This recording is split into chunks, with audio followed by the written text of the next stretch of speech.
Welcome to today's Daily Brief. Here's what you need to know. Hip-hop artists Scarface and Willie D, well, they recently had a man-to-man dispute over Scarface's recent performance at this year's Grammy 50th Hip-Hop Tribute. Now, the disagreement stems from Scarface performing the Ghetto Boys' most famous hit, My Mind's Playing Tricks on Me, without Willie D. Now, the third member, if you recall, Bushwick Bill, passed away in 2019. So, here's a listen of the dispute that they had on a recent podcast. A moment that's capsulated in history. A moment that people ain't gonna never forget. Now, I understand that it was short time, but here's where I'm at with that.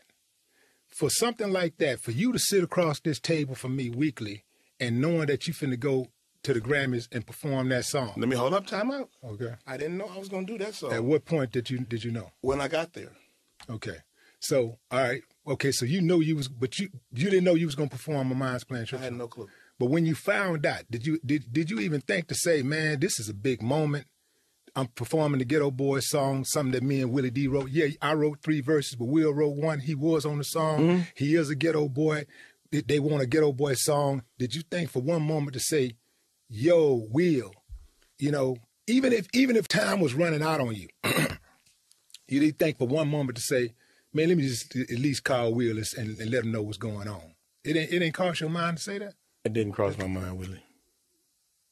It didn't cross my mind.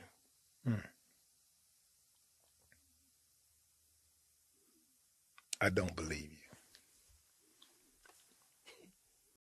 Well, I mean, Willie D does have a point. If the Grammys would have asked Scarface to perform one of his hits, that's one thing.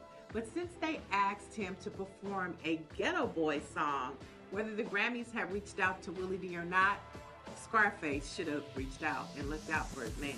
Nevertheless, it was a beautiful thing to see those two kings work it out. Don't forget, we are celebrating 50 years of hip-hop all year long right here at the Los Angeles Sentinel. And don't forget, for the latest in Black news, you can visit lasentinel.net.